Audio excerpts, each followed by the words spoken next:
আসসালামু আলাইকুম ভাই, আমরা এখন আছি মঙ্গল গ্রহে আপনাদেরকে সাহায্য করার জন্য।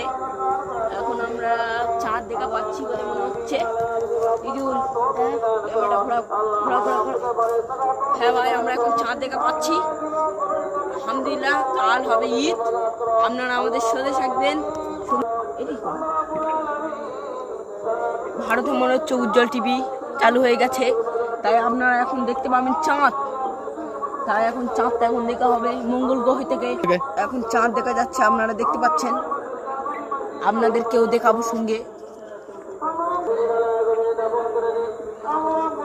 দেখুন আমাদের চাঁদ দেখা যাচ্ছে, আপনারাও সাথে থাকবেন আমাদের চাঁদ দেখার জন্যে। আমরা সদাই মঙ্গল গ্রহে আছি এখনো। আলহামদুলিল্লাহ ভাই, কালকের ঈদ হচ্ছে আমাদের। সবাইকে জানাই শুভেচ্ছা।